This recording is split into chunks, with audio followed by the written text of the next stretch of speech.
Guys, napansin niyo ba kung bakit napakadaming mga salesperson or sales professional na mayayaman? So, for sure meron na kayo na-meet na oldies or kaya naman mga matatandang sales professional tapos nakita niyo yaman nila, driving the fast car, yung mga sports car, yung iba naman mayamang may business. Na-try niyo bang mapansin? Tapos napa-ask kayo sa sarili niyo, bakit kaya gano'n 'no? So in this episode 5 ng ating Master of Sales podcast, i-share ko sa inyo lahat ng mga natutunan ko based on my experience. By the way, sa hindi nakakilala sa akin, I'm JC Cerezo. I've been in sales for almost a decade na. I mentor and coach a lot of people. You can check later. Ipopromote ko sa inyo yung free community ko. Pero going back to the topic, bakit nga ba ganun yung setup? Bakit ba yung sales skill sobrang naging element siya sa mga entrepreneurs to become successful. So, konting background. Hindi ko pinili yung sales na nag-start ako dati nun. It just happened naturally. And yung meaning nun is, since nasa province ako, taga Nueva Vizcaya, so hindi nakakalam, I was born in Bataan. Tapos, yung nag-separate yung mom and dad ko kasi nag-abroad. Then, yung lola ko is from Nueva Vizcaya. Doon na kami nagstay, doon na ako lumaki. So, 7 years old ako that time. Transfer ako sa Nueva Vizcaya. And doon na ako namulat. So, ang funny thing kasi sa Vizcaya, if you are in the province setup, madami doon farmers. 90% farmers, 90% farming business. And napakadami mga hustler na salespeople doon. Nasa agriculture, nagbebenta ng baboy, nagbebenta ng mga gulay, fish, mga foods and stuff. So growing up, since ako yung guy lang sa family, may dalawa akong kapatid, yung lola ko, ako lagi sinasama niya sa palengke, sinasama niya ako para makipag-negotiate. Tapos may mga friends siya sa palengke. So yun parang naging upbringing ko. Now, hindi ko alam na exposed na pala ako sa sales dati. Yun na pala yung parang pinaka-upbringing ko. Now, since hindi naman kami mayaman, hindi kami pinalad, ang naging edge ko is marunong makipag-usap or binild ako ng lola ko para maging gano'n, makipag-converse sa tao. So, wala akong hiya, like makipag-usap. Very comfortable ako when it comes on, taking initial action para makipag-converse. So, very grateful ako kasi gano'n ako ni-raise ng lola ko. Now, little did I know, growing up, parang prepare niya na ako sa real world. Kasi sa real life, once you go out on school, kaya man nag-start ka ng sarili mong shit or tayo ka business mo, walang tutulong sa'yo. It's you and you need to talk to a lot of people, introduce your product, service, or kung ano ina-offer nyo. So, yun, nung nag-high school na ako, at saka college, kailangan ko ng extra money. Pero since very cap kami kasi hindi naman malaki sinasahod ng mama ko na OFW and hiwalay sila ng dad ko, walang susupport sa amin. Hindi kami susuportahan ng dad ko. Ang pinaka naging problem ko nun is money. I mean, lahat naman ng tao siguro. So, ang naging side hustle ko dati is choreography. Okay, I'm doing choreography, nagbinabayaran ako. May mga repeat clients ako ng mga pageants, mga nagpa-pageants na babae, lalaki. Kinukuha nila akong DI, dance instructor pa yung term nun. I don't know if yun pa yung term ngayon. So yun. Now, with all those process, doon ako kumita ng pera. And little did I know, it was already sales. I was already doing sales. Kasi binebenta ko sarili ko, nakikipag-usap ako, nine-negotiate ko yung rate ko.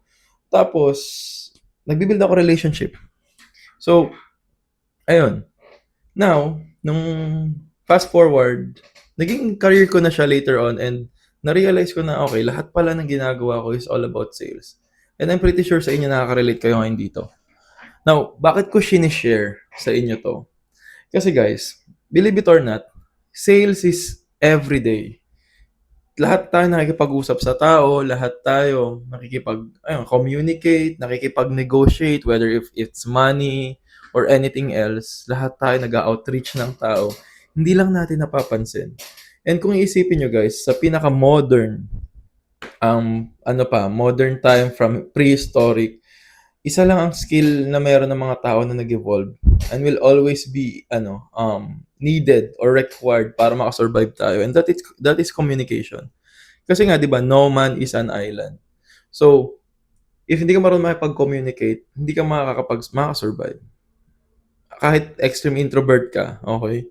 Kasi may interpersonal communication, may intrapersonal. It's still there's a word communication in between. So, kailangan mo makipag-communicate. Now, if you know how to communicate really well, ang pinaka maging opportunity mo is sales. And yan, yung pinaka nagiging leverage na maraming tao. Now, explain ko sa inyo kung bakit. Politician, magaling magsalita. Business person, magaling magsalita. Artista, leader, business people, teacher, content creator. Lahat yan, guys, magaling sila magsalita. And yung sinasabi kong pagsasalita, it's basically sales.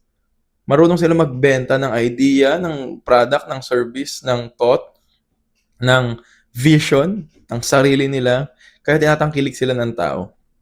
So, kung yun pala yung pinaka-case, then sales skill, magiging lever siya. Sa mga hindi nakakalam, lever, it's basically multiplier. Okay? Parang ganito siya, isipin nyo may dalawang tao. May isang hindi marunong makicommunicate or hindi marunong sa sales, may isang marunong sa sales. Now, itong isang tao na to, kapag mag-a-apply siya ng trabaho, since hindi siya marunong makipag-communicate or wala siyang alam sa sales, ang probability niya para makaland ng job is, let's say, yun yung control. Okay? Wala siya masyadong alam. So, mababa. Okay, pero kung may tao kang itatabi sa kanya, yung tao naman na marunong makipag-usap, let's just say ako, i-benchmark natin. Ganito ako, marunong makipag-usap, makipag-converse, makipag-negotiate, or whatsoever, ibenta sarili ko. Ano yung probability na malaland niya yung trabaho? So, yun yung sasabi ko, ganun ang power ng sales kasi lever siya, nagmumultiply siya. Now, if multiplier pala yung sales, how much more kung sobrang galing mo sa sales? So, let's say, marunong ka sa sales, tapos may taong mas magaling sa akin. Definitely, magdodoble pa yung magiging outcome niya. So, mas high leverage ginagawa niya. Now, the more na gumagaling ka sa sales, the more na magmumultiply yung lever mo. So, mas tataas na naman yung, yung output mo. Kaya napaka-importante ng sales, guys, at yung sales skill mo. Now, ito yung mga common kasing ligtan or na-encounter kong mga conversation. Sa sales kasi, paano kung introvert ako? Paano kung mahiyain ako? Paano kung blah, blah, blah, blah, blah. Alam niyo guys, just like any other skill, anything can be trained. Kahit skill guys, parang nagbabasketball ka lang o nagdadrive ng sasakyan, pwede ka matuto sa sales. It's just a matter of you learning, knowing yung yung learning style mo, being curious, and just being committed tsaka consistent on learning how to sell. Kasi sales is most likely para sa akin na 70-30 or 80-20. 80% yung action, 20% yung theory. Ito masasabi ko sa inyo, it's all theory. Pero ang tunay na sales mangyayari yan kapag nasa field na kayo. So if you want to learn how to sell, definitely ang pinaka-fastest way for me, mag-apply ka sa sales job. That's it. Kasi matututo ka along the way, mafo-force ka kumausap ng client. Kasi, again, multiplier ng skill mo yung kikitain mo sa sales. Okay? So, if sobrang galing mo sa sales, like super galing mo, pansin niyo yung mga ahente ng sasakyan, kahit di na sila masyado gumalaw, kumikita pa rin sila. Kasi alam na nila yung game, sobrang skill na nila sa sales, even sa real estate. So, ganun din siya. Skill siya na nabibuild throughout sa process. Skill siya na namamaster. Skill siya na magiging mapurol kung hindi mo pa-practicein kasi hindi ka nagko-commit sa mastery. Yun yung reason guys kung bakit yung sales skill will pay more than hard work. And the more you sell, the more you earn. That's it. Parang sa employment guys, sa employment kasi binabayaran ka per oras. Ito yung pinakamalaking pinakamalaking difference. Employment, binabayaran ka per oras. Sales, binabayaran ka per outcome. Okay? Ulitin ko, employment, binabayaran ka per hour. Employment, ang sales, binabayaran ka per outcome. Ano yun, JC? Paki-explain. Okay, explain ko sa inyo, napakasimple. Kapag nag-work ka sa regular employment, okay, regular, binabayaran ka, let's say, 50,000 per month. Manager ka or boss ka sa isang company. 50K per month. Yun na yung pinaka-ano mo. Siguro entitled ka sa isang bonus, Christmas bonus, blah, blah, blah. Pero, naka-benchmark ka sa 50K. Sa sales, as long as nakakabenta ka, let's say, nasa condo ka, nagbebenta ka ng condo. Kung kaya magbenta ng 10 condo or more than 10 or more than 20 na condo, yung income mo, pag ganun, directly, related sa sa output mo. If nagbenta ka ng isang condo, di pang isang condo lang kikitain mo na commission. If nagbenta ka ng 10, same thing. Kunyari, nagbebenta ka ng sasakyan, it's the same thing. The more you sell, the more you earn. So, if pala, mag-hard work ako sa employment, which is, hindi ko binabadmouth, okay, masayang employment. Even me, love na love ko yan. So, sa employment, magtatrabaho ka, magtatambling ka, gawin mo lahat ng mga bagay-bagay doon, is still 50K yung sahod mo doon sa example ko. Kahit mag-hard work ka, mag-overtime ka 1 hour minsan, may konting incremental difference yung sahod mo, pero is still ganon. Sa sales, if puput mo effort mo, lahat ng output mo, close ka na madaming deal, definitely kung gaano ka mo trinabaho yon, ganun kalaki yung balik sa'yo. Kaya napaka-importante ng sales, guys. Now, sa last part ng discussion natin dito, paano mo naman improve yung sales skill mo? Paano? Okay. Alam mo guys, babasagin ko pananaw nyo. Pero for me, gumaling ako sa sales kasi nag-invest ako sa sales. Nag-invest ako sa gamit, nag-invest ako sa tao, nag-invest ako sa teacher. Okay? I'm really confident enough to tell you na sobrang laki na nagastos ko sa sale. Millions of pesos na ina-invest ko sa sales knowledge ko. Bakit? Hindi ko siya tinitipid.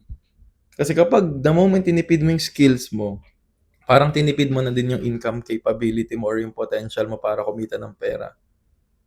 And learning, multiplier yan ng ng skills mo. The more ka nagla-learn, nag-acquire information, the more mo ini-stack yung knowledge na yan, tsaka skills mo para lumawak yung skill set mo at mas lumakas ka sa isa skill mo, the more na mag-multiply yung income mo. Kaya let's say for example, salesperson ka ngayon, sales professional ka, tapos nakakap ka ngayon. Nakakap ka kasi hindi ka nag-invest ng knowledge sa skill. Probably yung alam mo lang kung paano mag-generate ng leads is the same process. Kaya naman, paano mag-close ng deal, hindi mo alam. YouTube ka lang. Guys, you need to pay the price to become good or to become the best. And yung mga tao na namimit ko na best sa game nila, grabe sila mag-invest. LeBron James, nag-i-invest na napakalaking millions of dollars para sa health niya, sa coach niya, sa mga trainers niya, sa lahat, nutrition, sa training facility niya, sa lahat. Tapos, ikaw, titipirin mo yung sarili mo. Now, I'm not saying na ipunta mo lahat ng pera mo sa mentorship or whatsoever. Pero ang point ko lang, guys, is at some point, you need to reinvest your earning sa bagay na nagpakita sa'yo. And I'm referring to sales. Me, guys, I just invested, again, a lot of money sa sales skill ko. Nasa process ako ngayon on acquiring new set of skill. Mas high level siya na sales, more of parang next level na consulting. You will learn more about that soon. So, ang laki ng pera na binayad ko, oras and effort. And right now, we're doing a lot of projects. Now, for me, hindi ako makakapasok doon or mapapasok yung community na yun. Pangalawa naman, hindi ako ma-achieve or ma-attain ko yung bagay na yun. Hindi dahil sa sales. So, kung titipirin ko yung sarili ko sa sales skill ko, tapos, alam mo yun, makakap ako doon. Kasi tinipid ko yung bagay na nagpakita sa akin ng pera. So, sana nabasag ko yung mindset nyo na in order for you to maximize or learn yung skill nyo, you need to invest sa right mentor, sa right coach, or sa right consultant, and always do diligence. Okay, alamin niyo naman kung legit yung pinapakinggan niyo. Kasi sa sales world napakadaming hindi totoo. So always do diligence, guys. So yun. Sales skill pay more than hard work. By the way, guys, for sure may mga tao mag-aas sa akin, paano ba mag-start ng sales? Bago lang ako dito. I just came across your channel, Sir JC. I have a free community that teaches sales. Feel free to check yung link down below. So, ang free community ko, it teaches remote sales. Tong remote sales, guys, it's a work from home na freelancing opportunity na kung saan you can definitely work anywhere, wherever you want, whatever you want. Kailangan mo lang ng laptop or PC, tas mabilis na internet. So, lahat na ng alam ko, wala akong ginikeep doon. Nasa free community na, modules, worksheet, etc. Guys, andun na lahat, literal.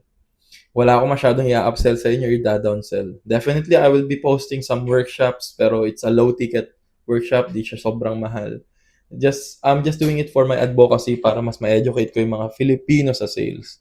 Now, if you're a sales manager who is looking for trainers na, or kaya masawa ka na kasi nag-invest kayo sa mga trainers, di man nag-stick.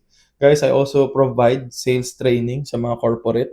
Okay, if you have a sales team, you need to optimize or ipagalingin natin mga tao mo, feel free to message me. My name is everywhere. It's JC Cerezo on IG, YouTube, Instagram, and so on. So I do not provide templated na trainings. The first step that we will be doing is conduct a meeting, diagnose yung problem, and create a solution out of that. Kasi I believe na yung problems ng mga companies, especially sales team, magkakaiba yan. So, merong parang napakalalim na process tayong check ko analytics nyo, data, profiling ng mga team nyo. Then, check natin kung paano natin improve yung sales process nyo, whether if it's operational, whether if it's tied din sa revenue, we will know.